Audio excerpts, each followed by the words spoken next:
All right. Hello, everyone. I am Sister Darnisha C. Pickett, and today I have Brother Jeff Menzise back with us. Today is just a little bit different in terms of our discussion. Today we'll be discussing Dr. Frances Cress Welsing and kind of Dr. Jeff's relationship with her and her work. So you may hear me refer to him as Dr. Jeff sometime or Brother Jeff.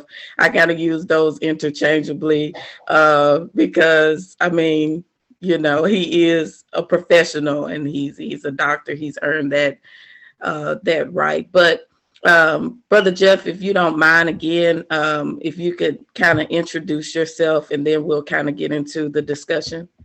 Okay, yeah. Thanks again for the invitation, sis. Jeff Menzise, Doctor of Clinical Psychology, member of St. John's Lodge number 3, Most Worshipful Prince Hall Grand Lodge of Ohio. What else can I say? Current editor of the Philaxis magazine recently was, appointed to that position. So I'm really looking forward to contributing more and more to that scholarship. And then also the current director of the Lux Tenebris Research Chapter within the Philaxis Society. All right, thank you so much. So just starting out our discussion on Dr. Welsings, if you could begin to introduce her in your own words as a person who knew her, would you mind doing that and kind of setting the frame for today's discussion? Not at all. Yeah, so Dr. Wells, she was a psychiatrist extraordinary, graduate of Howard University, as well as a former professor at Howard University in Washington, D.C. Dr. Welsing is phenomenal. She was one of the early people breaking down racism, white supremacy, breaking down not only dealing with the political and social political aspects of racism and white supremacy, but she was also very instrumental in identifying the psychiatric and psychological underpinnings of racism and white supremacy.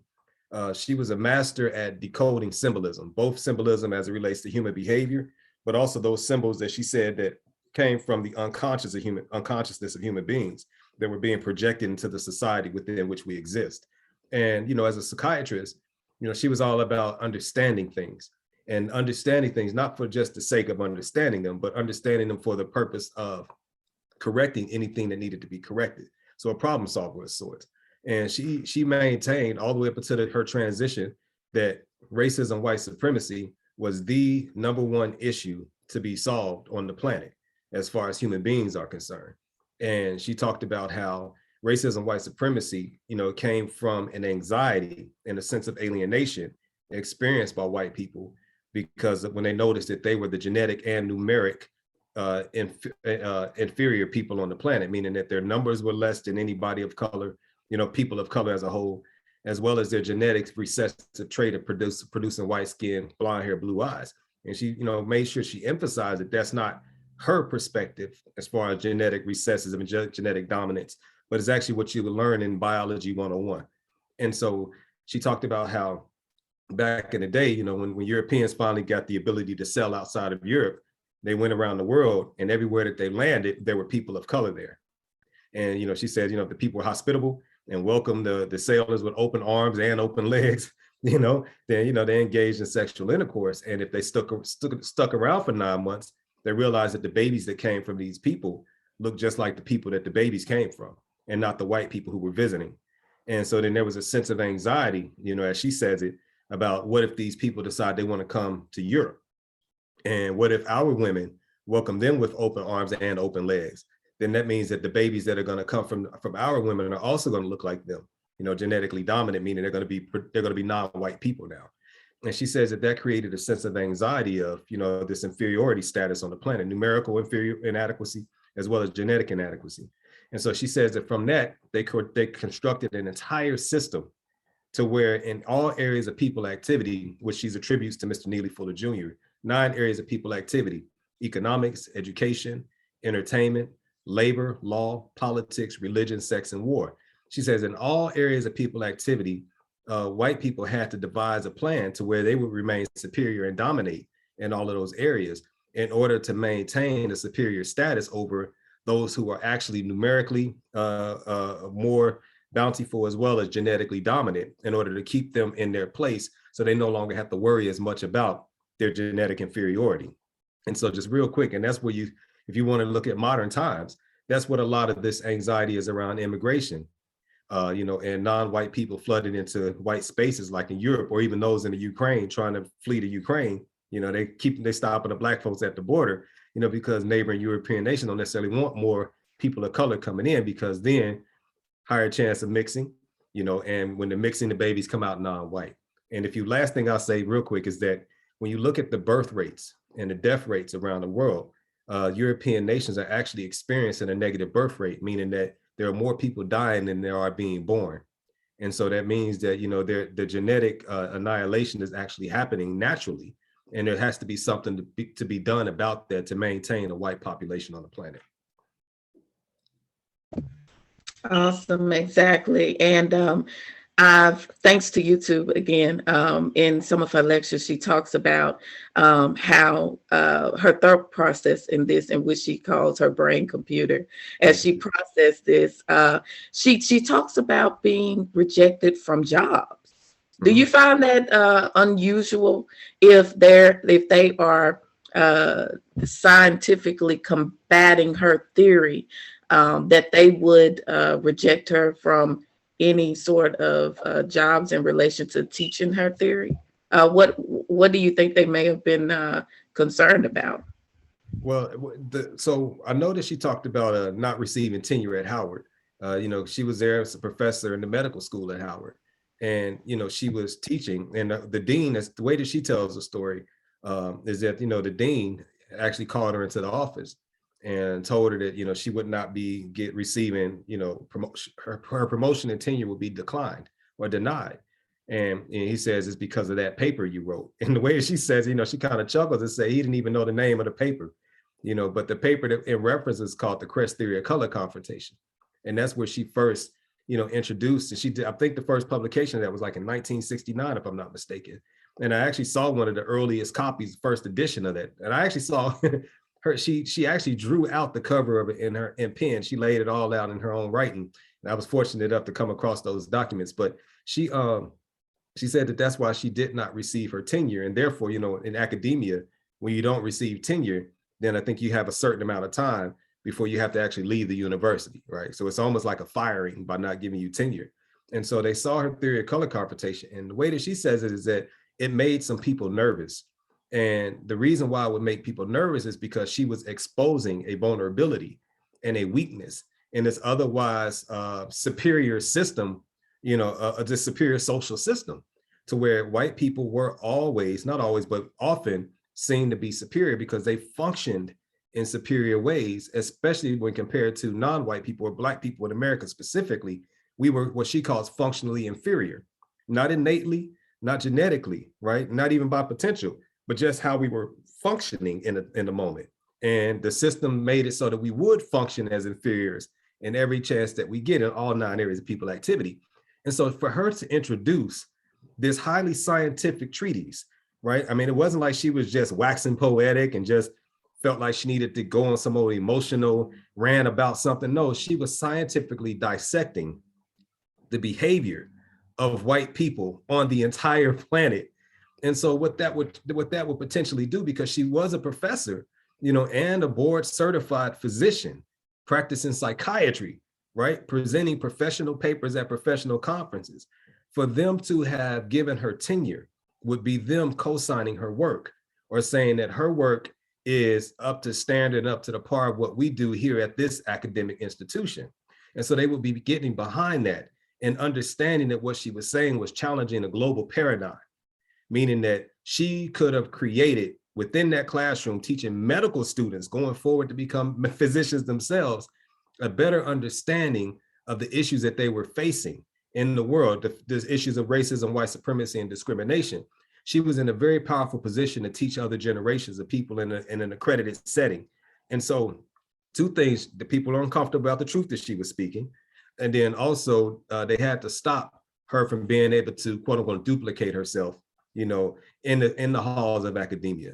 There have been situations where I've been teaching at a university And, I would ask well, actually, I wasn't even teaching yet. My bad. Let me back up. When I was a student, a grad student at Howard, and I would ask a professor, I did it in several classes. I said, hey, is it possible? Would you mind if Dr. Welsing came in and spoke to our class?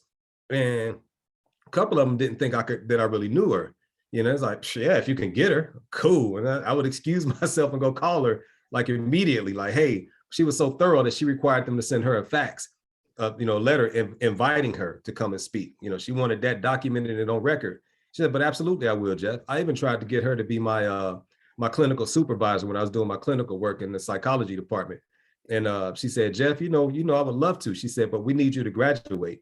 And she says, I'm not sure if me being your official supervisor would help or harm your matriculation over there. She says, you call me anytime, come work with me or whatever. She said, but on paper, let's not do that on paper, And so that's kind of how it went. It's because she had the same concern that I would face the things that she faced, when her tenure got denied. Wow. That says a lot by her forward thinking that through, just for your benefit. But can you recall where and when you heard her work exactly? Oh yeah. I was a student at Fisk University, and I was taking a course, psychology of blacks, or black psychology. It's being taught by Dr. Raymond Wimbush. He's currently the director of the Institute for Urban Research at Morgan State University, where I happen to be. So he likes to tell people he stole me from Fisk. And so Dr. Wimbush was actually very instrumental in my self-refinement process. When I first went to Fisk from Cincinnati, I thought that I was a nig, I thought I was the N-word, sagging pants, all the other stuff. Everything they told me I was supposed to do and how I was supposed to act as an N, that's what I was doing. And when I got there, I was a chemistry major, actually. I was going in pre-med. I wanted to be a pediatrician, actually. And so I took a course with him, an elective. It was called the Psychology of Adjustment. And he made a statement that if you free your mind, and your butt will follow. And I didn't realize it was a Parliament quote, a derivative of a Parliament Funkadelic statement. So it just rang true to me. And so that next semester, I changed my major from chemistry to psychology. And when I took his Black psychology course, one of our required readings was the ISIS papers, Dr. Welsing's, only book, the Cress Theory of Color Computation. It's a booklet, but it's not really an entire book. In fact, it's the first chapter, I believe, in the ISIS paper is the Cress Theory of Color Computation.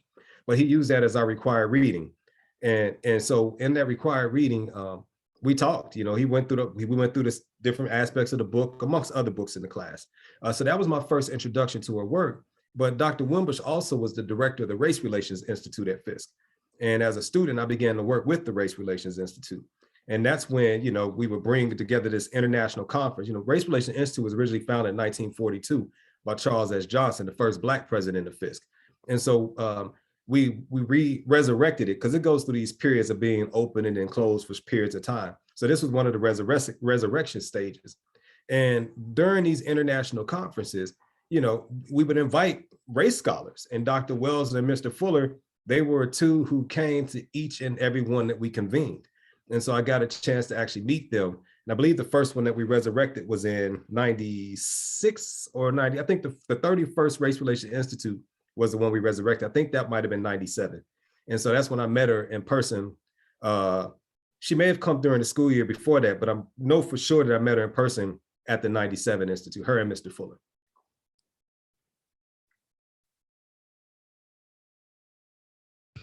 Nice. And so I know that you're referring to Dr. Fuller.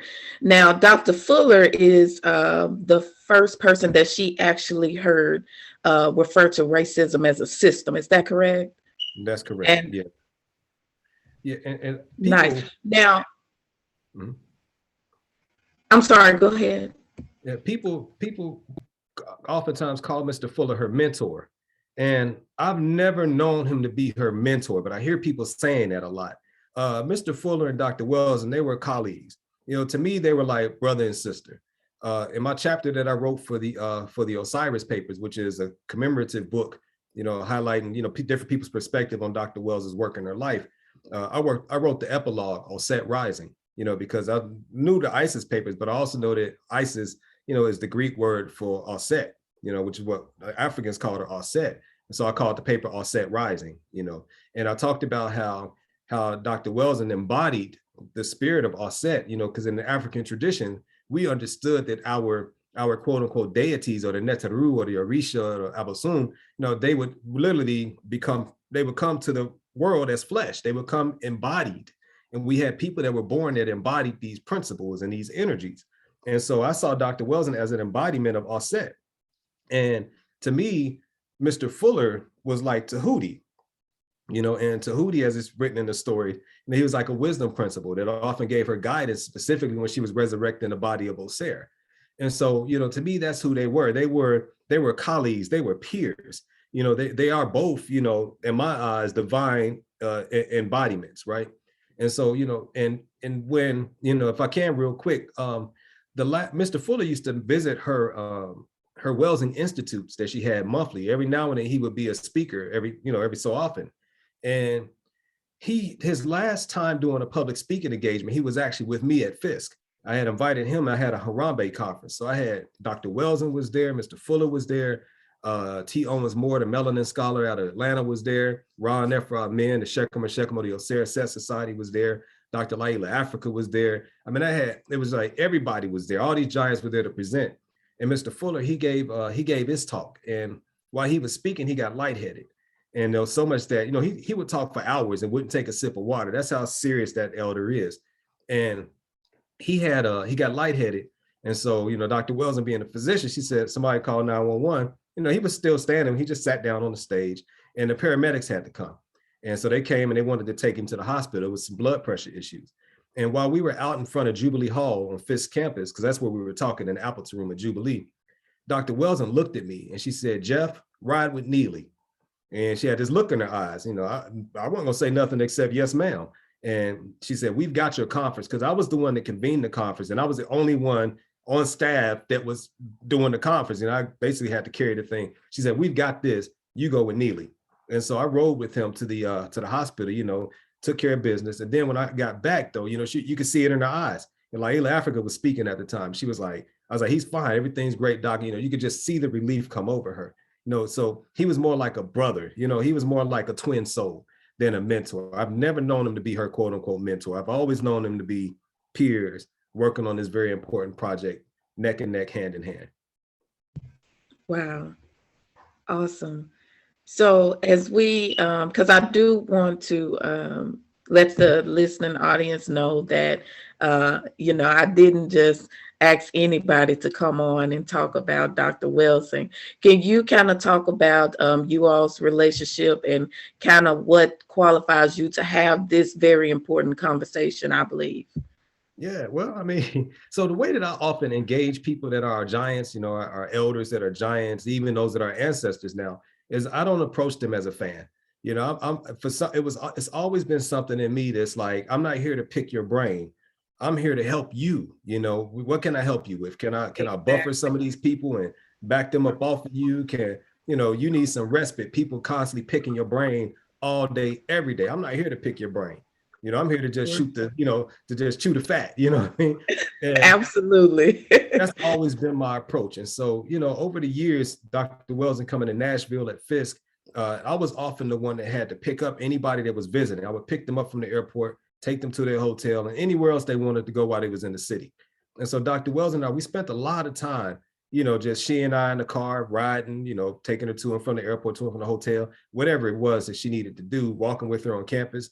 I've got a picture somewhere where she was speaking at one of the Race Relations Institute and she's sitting in a chair and I'm literally like sitting like cross-legged at her feet, with, my back to her, looking out to whoever else was in the room, and that's the position that I often took was, on my watch, and I'm protecting you. On my watch, I'm on your side, whatever you need. And so that's kind of how our relationship developed. And because I was working in the field, working on the degrees in psychology, I had a natural interest in her psychiatric work. I understood it, and I was able to contribute, in a conversation with her about it. So it wasn't like I'm just sitting at her feet learning, but I was able to take the information, think about it, and produce more. So I was able to add on and build, not taking any credit for anything she's ever done, but just saying that I was a competent conversation with her when it came to these things. And then my deference and my elevation of her and recognition of her as my elder first and not this celebrity, scholar, helped us to get more of a familial bond. And so, whenever I describe who she was to me, she was like an aunt. She's like a great aunt to me. And I always say to Mr. Fuller is like an uncle. Where we've had that good relationship to where we could call each other and just chat, just shoot a fact. I would call her, not wanting anything in particular, and we would just talk. Something might have happened in the meeting. Doc, you see that? So, oh, I seen it. We just talk like that. And so, not only did I have the personal connection, personal relationship with her, but I also understood the scholarship and the work that she was doing. And so my background in clinical psychology helps to cover that base. And then our hours and hours and hours and hours and hours of just personal conversation, communication, being in each other's presence, helped me, to better understand her theory and the person behind the theory. Awesome. Thank you. So for those of us who will not get to meet her in this earthly realm, what was she like? What was her personality like? So Doc, she felt like she was about 6'10" or something, right? And I believe Doc, she probably still like 5'10", maybe 5'9", 5'10", 5'11", but she was a giant, in her presence, she was a giant. She had an afro, always had the little small black leather jacket on. It was like her uniform, right? But Dr. Wells, she was a very, very gentle soul. I mean, she was a true healer. She was very nurturing. She was also very, very fearless. Like, I've never known her to be afraid or anxious about anything. I've never seen her raise her voice, never arguing anything. She was always very cool, calm, and collected almost every time. And again, I've seen her in a variety of settings with people in opposition to her, people in line with her. She was very patient when people couldn't really articulate what it is they were trying to say around her. And she was just there. I mean, she was a true healer. She was third generation physician. Her grandfather and her father were both physicians. And she embodied Auset, which is a nurturer. The energy of Auset, according to Kemetic traditions, dealt with, the nurturing of a child in the womb, gestation of a baby, the suckling of a baby after birth, with breast milk. That was the Auset energy, very nurturing, very patient, but very, very serious. I'll never forget, there's this white woman named Farrell Winfrey, who was trying to follow Dr. Welsing around. She was at one of the Race Relations Institute, and you might find the video on YouTube somewhere. But they did an interview with her, and she was the one that told Dr. Welsing, or confirmed for Welsing, some of the stuff that white people say about Black people when Black people aren't around. And then she also talked about the three things that we were taught from the Bible to keep Black people oppressed. One was slave, be obedient to your master. 2 was turn the other cheek. And then 3 was you'll get your reward in heaven. Farrell Winfrey is the one that said that, and it was just like, it was an eye opener for everybody in the room that day. But as I was taking Dr. Welsing back to her hotel after that meeting, it was during one of the Race Relations Institute, but it was like a little closed door session with just a few of us. And as I was taking her back, I said, Doc, I don't feel good about that woman trying to follow, because Farrell wanted to follow Welsing around everywhere she went, giving her talks, kind of like trying to ride Dr. Welsing's coattail, to be that voice of white people, to tell the truth about how white people look at non-white people. And I said, Doc, I don't feel good about that woman trying to follow you around. And she just basically said, Jeff, I'm not worried about her.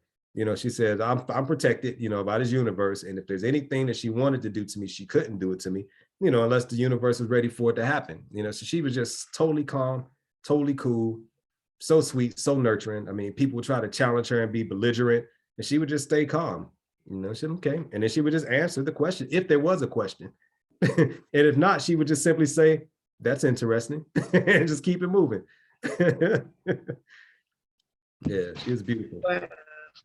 Awesome. And I'm glad you kind of talked about that, because for a brief moment, I wanted to switch gears and talk about the 1974 debate between Dr. Francis Welsing and William Shockley on Tony Brown's journal. And thanks to YouTube, somebody uploaded that. So if you all have not seen it out there, please watch it. It's good.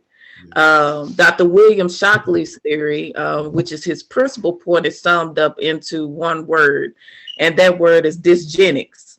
Mm-hmm. And he describes dysgenics as an effectively downbreeding retrogressive evolution.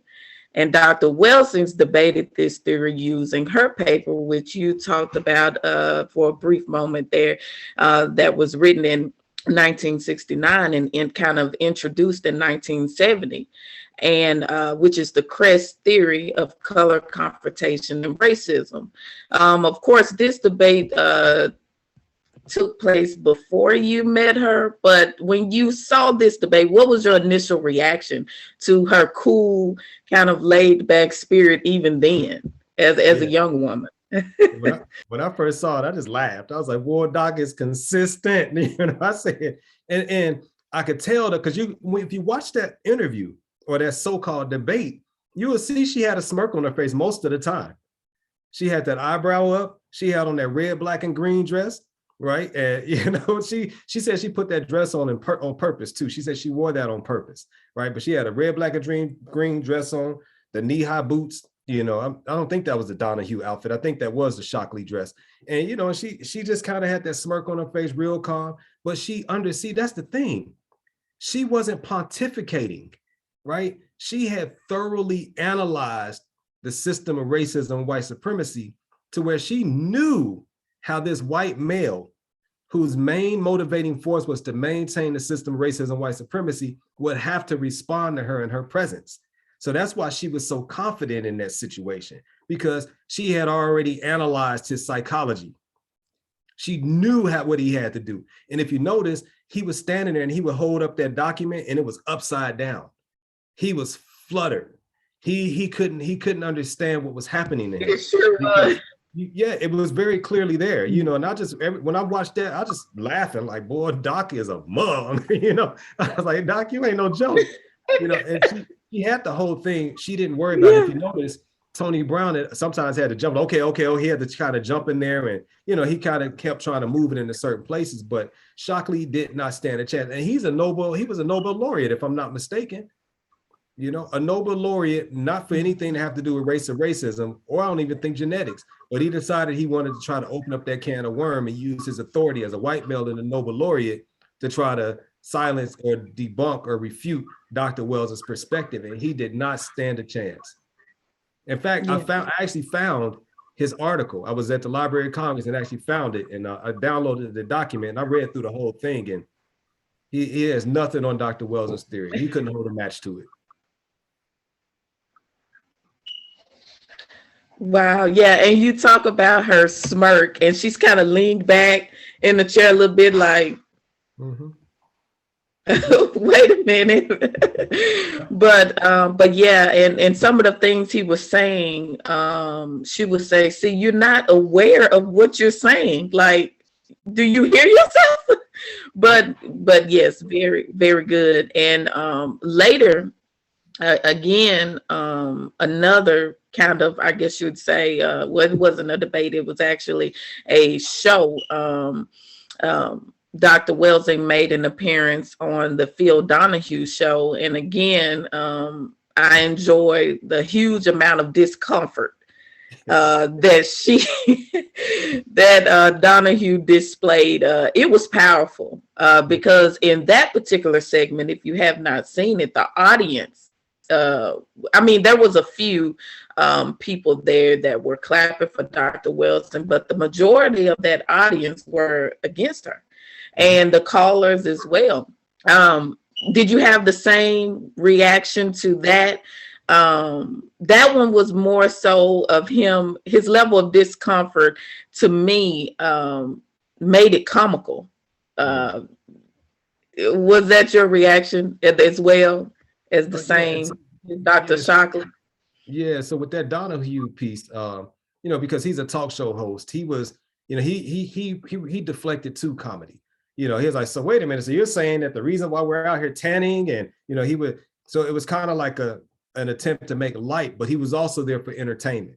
You know, Tony Brown's journal was not an entertainment thing. That was education. That was serious down to it. Donahue's whole format was more entertainment. But he, you know, to his credit, you know, he would bring some very heavy hitters. Like he had Khalid Muhammad on there. He's had Sister Shahrazad Ali on there, Dr. Welsing on there. There was even a young Phil Valentine in the audience when he had Shahrazad Ali on it, Sister Ali, I think it was that show. So Phil Donahue wasn't afraid to bring that level of, awareness to his show. And he never disrespected Welsing. He just played the dumb white guy. So what are you saying, that this is why we do this? And she was like, absolutely. She said, what is a white woman's fantasy man look like? Tall, dark, and handsome. What's the sexy color? Black, right? What's the favorite foods on Valentine's Day, the day of love? Chocolates, And the women in the audience, they just had to acquiesce. They felt uncomfortable. But again, because her profession is psychiatry, her area of expertise is the human mind, is human behavior, is the defense mechanisms that were highlighted by Sigmund Freud and his ego defense mechanism. All that stuff is her profession. So, that's different from somebody being a historian, somebody being a politician, somebody even being a teacher. They can have expertise in the information in the content area that they have their degrees in, but that does not mean that they thoroughly understand human behavior, even behind all that information that they're able to spit. And she had that. That was her advantage.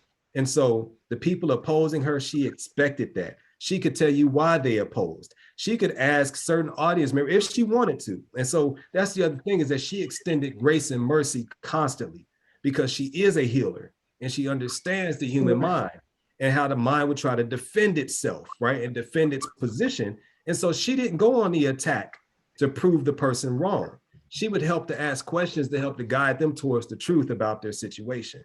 And that's why she's beautiful, and she was not out to harm anybody. She was here to help us to understand, like, look, this stuff that y'all are dealing with is anxiety driven and it's backed by a sense of alienation. Now, once we understand that, and then we understand that individual people try to deal and address with their own anxieties in the ways that they do, whatever ways they can access, and that's helpful to them, doesn't mean it's beneficial to everybody else. But as healers, we understand the anxiety, so we try to get better ways of them coping with the anxiety of being a global minority.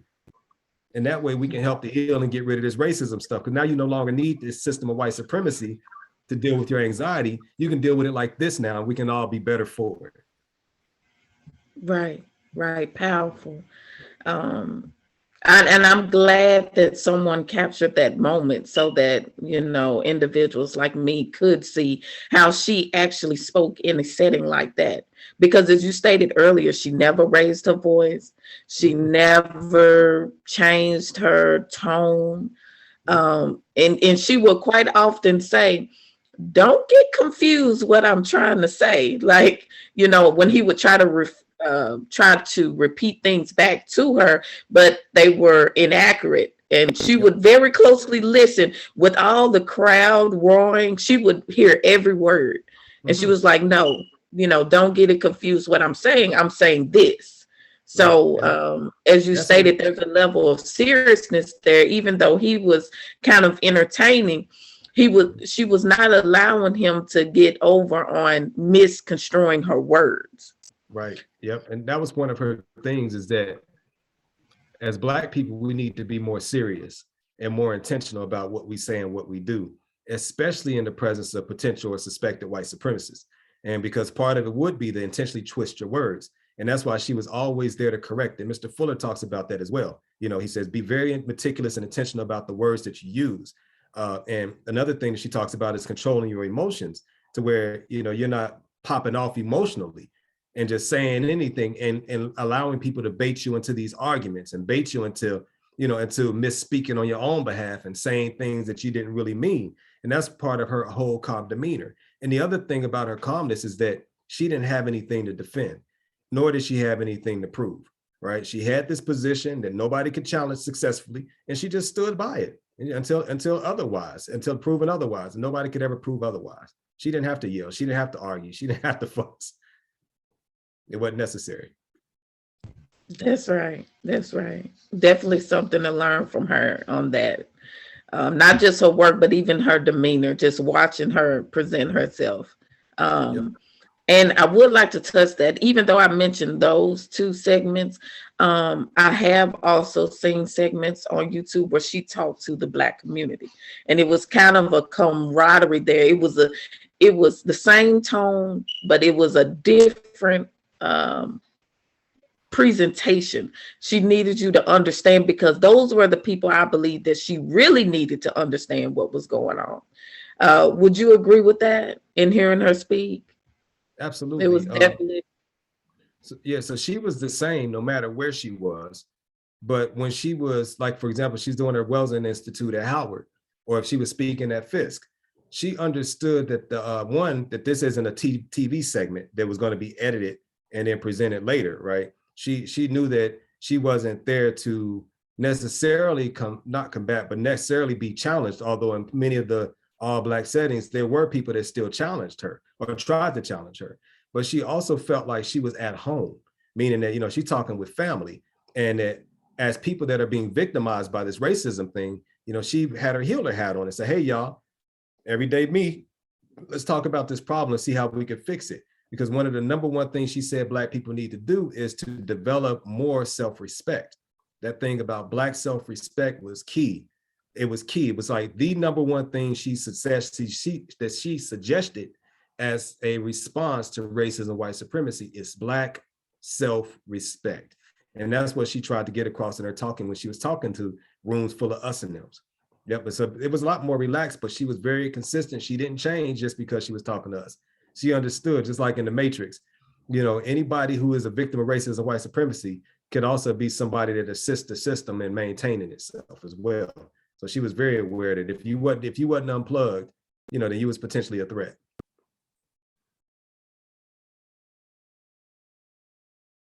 Yes, absolutely.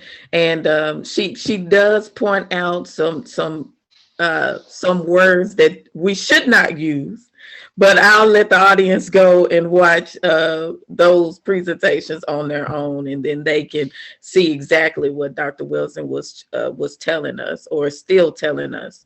Going back to your relationship with Dr. Welsing, as you stated earlier, there were times when you would drive her, and those times where it was just you and her. Did she ever give you any words that still stick with you and drive you today? Yeah, so I wouldn't be able to find just one thing. We had so many conversations. I mean, there was one time where I was taking her back home to DC. She came up to Morgan to speak up in Baltimore, and I was driving her back, and she talked about GPS. And this is just the way her mind works. She said, those GPS things can be very, very dangerous. I said, yeah, I know. And she says, because it can be programmed to intentionally lead you down some dead end street where people are waiting to kill you. That was her type of thinking. Yeah. So I was like, she was always on, not paranoid. She says a healthy sense of paranoia, meaning that you are aware that you are in the system, in the situation, the circumstances that you are in, and that you act accordingly. And so she talked about how, like disease engineering. So she had cautionary statements about some of these ancestry sites, where you're giving up your DNA trying to find out what part of Africa you might come from. And she says what this could possibly do is show which of the genes are the most consistent across a large variety of Black people worldwide. And then they could create a disease that is specific to attacking that gene or people with that gene. And then therefore you can annihilate an entire segment of the population. Because you got to remember, she studied, when she graduated from Howard, she asked her parents to send her to Germany as a graduation gift. She wanted to go over there and find out why it was that one group of people set out to annihilate and literally exterminate another group of people. She wanted to understand how that was possible in a society, with all the people going along with it. So that's what she wanted. And so she was never confused about the potential and ongoing threat that Black people were under or are under. And so she always looked at everything as if it was a part of the proliferation of the system of racism and white supremacy, which needed functional inferiority in non-white people, as well as a certain degree of annihilating a certain portion of the population. So she was aware like that on all levels.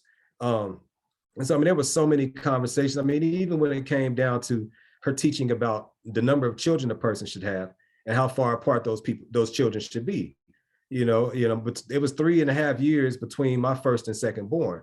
And she talked about waiting 3 years. And so I remember when we found out we were pregnant, I called her, and I said, hey, doc, 3 years, and she actually spoke to my oldest at the time. I put him on the phone with her.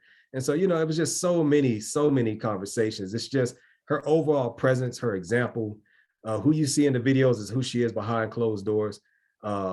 Just a beautiful soul. And so, I mean, even to this day, I still learn from her. I still have the last voice message that she sent me, and it was about me trying to help her to speak in Nashville. Matter of fact, one of my buddies down there asked me if I could help him to get her to speak in Nashville. And she left me a message in response to that. And of course, we had talked since then, but that was the last message I got from her. I still hold on to that. Wow. That says a lot. Yeah. And even just sticking in that same vein, when Dr. Welsing transitioned, you actually had the opportunity to go to her home, and you talk about how you saw her library and how you actually saw a picture that you did not know was displayed in her home of you and her together. Could you talk about that a little bit, that experience? Yeah. And so, it's one of those things. My Kemetic name, part of my Kemetic name is Neferkar, which translates into he who sits amongst the great ones.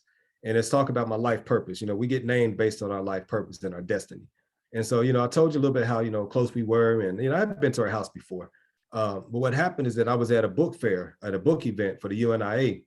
And I had my book set up on the table, and her sister, Mama Lauren Cress Love, she was there, and she came over to my table. I think I might have spoke briefly, and then she came over to the table, was looking at my books, and in my book, Symbolically Speaking, the one about African Lodge Number 1, I mentioned in there Scientology, just briefly, just talking as one of the systems of helping people to get over old baggage, blah blah blah.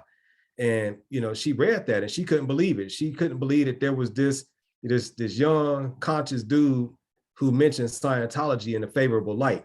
Not advocating the joint or anything like that, but just talking about the science behind it. And she was aware of that too. And so that sparked a conversation. And she had called me. We were talking, blah blah blah. And I had never met Mama Lauren before that. And so I heard Dr. Welsing, watching one of her videos. And she mentioned an article that she wrote. And I was literally that very day, I had just sent out a library request to have a librarian help me to locate this particular article that she was mentioning. And that night, Mama Lauren called me and I said, Mama Lauren, would you happen to know what this article is? She was like, I got all kinds of papers and stuff, So matter of fact, you know what? She said, why don't you come over and you can help me to sort through all these papers and get some type of organization with it.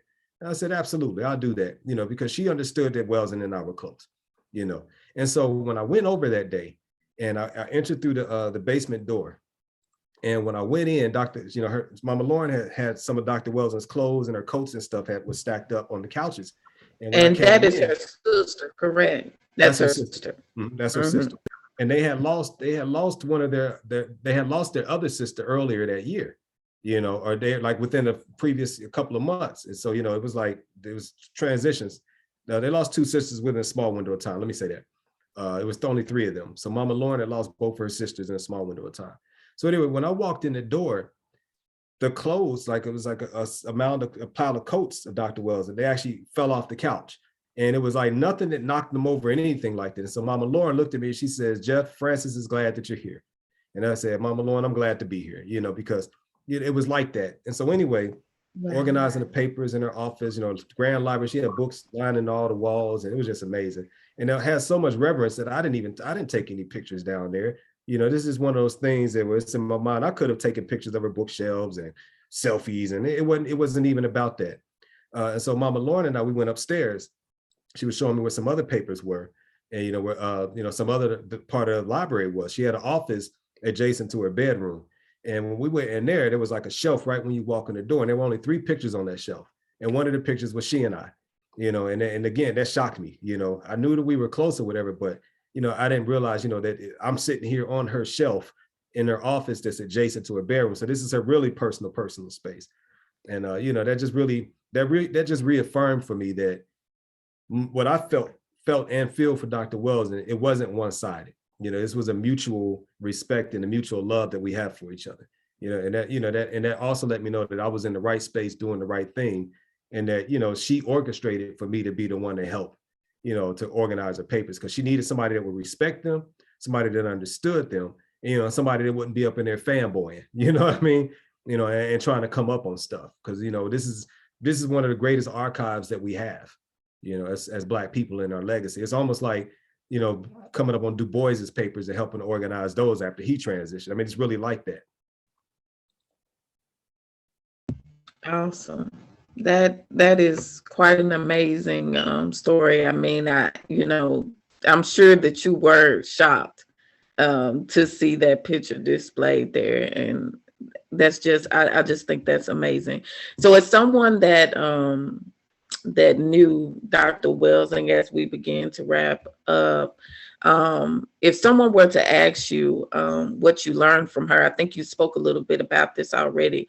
If you had to narrow it down to three things, what would you tell them, and what would you tell them about Dr. Welsing, and try to convince them to go and look at her work? Because as I stated earlier, I'm no doctor in psychiatry, but when I listen to her, she breaks things down in a way that you can understand them, and all the medical things that she processes in a way where she can communicate it to you, to children even. And that's a very I believe, I would assume that that's a very difficult thing, or could be a very difficult thing to do. So what would you tell people about Dr. Welsing, and what are three things you may can share that you've learned from her in the time knowing her? Yeah. So just real quick, one thing about, I say that she spoke very matter-of-factly, when she was breaking down these high level concepts. And so much that, people wouldn't understand the depth of study and research that she actually did. And that's one thing that was opened up to me when I was at her home, going through her papers and, reading the papers that she had handwritten. Every chapter in the ISIS paper is a paper that she actually presented, at the American Medical Association. These are all papers that she presented. And yeah. And so, but I saw like the newspaper articles that she read. I saw all of the medical journals that she was reading and studying from. I saw all these different things from all these different places that she was thoroughly studying. And she had such a grasp of the information that she could articulate it very plainly, right, in her own words, in whatever language the people that she was speaking to needed to hear it in. Because again, she presented these in front of medical doctors, her peers as well. So she was well versed on both sides of the aisle, if you will. But if it was three things, one, I learned that I developed a better understanding of the system of racism, white supremacy, what it is and how it functions, right? That's probably number one thing that she helped me grasp it as a condition of the mind, and that's based on anxiety and alienation. Understanding that, it set the groundwork for me to understand the second point that she taught me, is that there's no need to be angry about any of this stuff. You would rather be understanding than angry, right? And so with that, that talks about a certain level of emotional maturity, as well as being emotionally healed and emotionally healthy, because the system has done a number on us, and it was designed to keep us as functional inferiors. And one of the ways you keep people as being functionally inferior is to keep them emotionally unstable, right? Or unstable on any level, and especially emotionally, because then we run into these social situations to where, somebody step on your toe, you're so emotionally fragile that now that turns into a homicide scene, right? Or you're so emotionally sensitive and fragile that the first argument in your relationship, now y'all splitting, and leaving the kids, with one parent and the other parent is gone in the wind, which then leaves that entire family unit vulnerable, to this very system of racism, white supremacy. So first thing was a better understanding of the system of racism, white supremacy, what it is and how it functions. The second thing was to, be emotionally healthy, and don't never have to be angry about this, but be understanding, and understanding in the sense that you understand what's happening around you. What's coming to a point to where you can actually predict it. And once you can get to the point that you can predict something, then you can actually manipulate it. And so then you stay one or two steps ahead of the system of racism, white supremacy that's constantly trying to get you to be a functional inferior. You stay ahead of that game. And then the third thing is just about self-love, and just understanding that, that we are, for a large part, functionally inferior, but not innately nor genetically inferior, right? And that it's something that produced us to be functionally inferior. And that the whole concept of self-love and self-respect is what's key to overturning that, right? And making the system of racism, white supremacy, have to think twice about how it approaches you. And that's why, in Dr. Wells's presence, you would see, people being nervous and backing down just from her mere presence, and being befuddled. And it was because she approached with a sense of self-respect. She approached with a sense of self-love and confidence. And when she comes in the room with that, it's a whole vibe. And so she taught me also to walk with that vibe. No need to be argumentative, no need to be fussing and fighting, no need to be combative.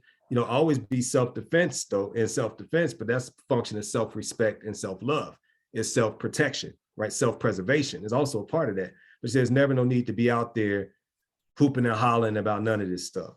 Understand it and act like you know what you know.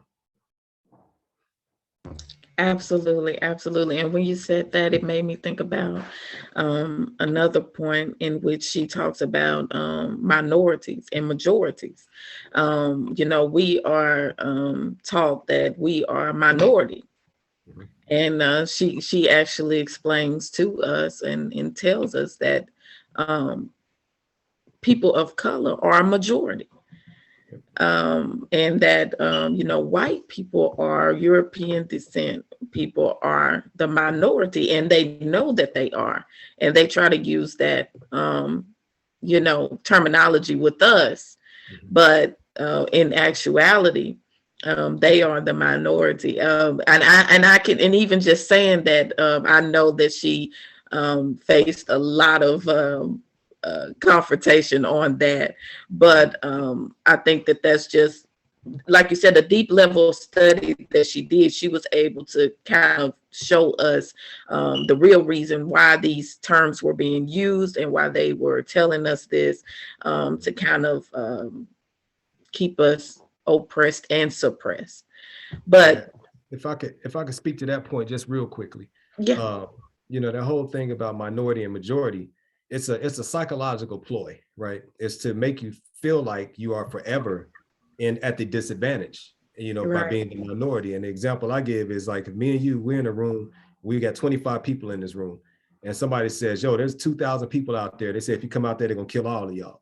Us being in a minority status, we're less likely to move on that unless we all 25 highly trained, mercenaries or assassins that know how to handle 2,000 people. More likely than not, we ain't, so we're not gonna make a move.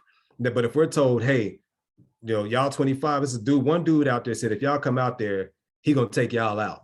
We're more likely to move on that because we're in a majority status, or at least not minority status. And so what they do is they associate minority as a label to benefits and rewards, and that's in that whole operant conditioning sense. Again, going back into psychological understanding, when you condition somebody through rewards and punishments, anytime you reward a behavior or reward a status, you make people more likely to follow through and to embrace it and or imitate it. If you punish it, then you have people, going away from it or whatever, avoiding it. And so by giving like minority scholarships, minority business grants, minority organizations, minority quote unquote advantages, as long as you embrace this minority status, you will be able to receive these rewards. And you're a double minority, sis, you're a woman and you Black. You see what I'm saying? And they do these things, and it's very slick and it's very subtle, but it's reinforcing in our minds that minority / inferior status to keep us in a self-checked mode. And that's why she was very clear to say, the minority, whites are the minority on the planet. Whites are the genetically recessive. She was making sure to just kind of challenge the illusion that's been imposed upon us. And by doing that, she helped people to really walk with more confidence. When, again, in the presence of Donahue, in the presence of Shockley, she understands, like, poor boy, it was more not patronizing, but it was like, yeah, I understand why you're anxious. I understand why you feel like you need to fight. I understand why you feel like you need to kill millions of non-white people. I understand it. Yep, because you are afraid. And when you've got that disposition, there's a whole lot to change. Wow. Thank you so much, Dr. Jeff. I really appreciate you coming on and just having this conversation with me. I just can't thank you enough for taking the time out to do that, because I just believe time is the most important thing you could give someone, and sharing your experiences with Dr. Welsing and her work and how it has impacted you. And as I stated before, you are kind of moving those same teachings forward. But I would like to ask you in closing, have you ever faced in your own personal profession some of the backlash? Because you are very, I know someone asked you, what type of psychology are you teaching? You said, I'm teaching psychology. Right. But have you faced any of those things that Dr. Welsing faced in teaching psychology in your own unique fashion? Well, when I teach psychology, I'm teaching it from the book, the textbook. If we have more time, I will pull up a picture and show you, can I pull it up real quick for a second, just to kind of show you? Yes, please. Yes. All right, watch this real quick. So, I've taught all kind of psychology courses, right? And I taught a course called Theories of Personality, and to undergraduate students. And these undergrads, I always use the standard textbooks, right? I always use I use the standard textbook. I use the PowerPoints that come with the textbook. If there is PowerPoint, I play by the book. But what I will do is I will point out stuff like this. Watch this. Uh-oh, I can't, it's not letting me share it. So if I'm talking about like Erik Erikson and Erikson's theory of development, he's got what they call the psychosocial theory of development. And that's okay, you should be able to now. Okay, I got it. Yep. And so that's what I'm teaching, like developmental psychology. Erik Erikson is, 8 stages of psychosocial development. But what I will also do in addition to teaching those 8 stages is I will bring Erik Erikson's book called Childhood and Society into the classroom. And I will read in his own words what he said about Black people, which was, quite negative at times. And so I would just supplement it with that. So I'm teaching theories of personality, and this is a textbook.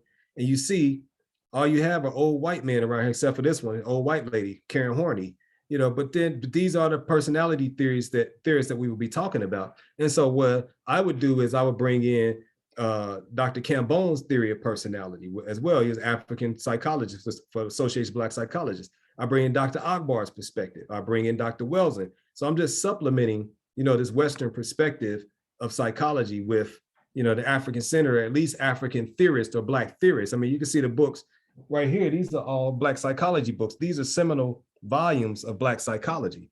4 volumes were edited by Reginald Jones, some of our best and brightest. So I'm bringing all of that in at the same time. And yes, it does create a sense of discomfort to some people who don't understand it and think that because you're teaching Black stuff, you're teaching anti-white stuff.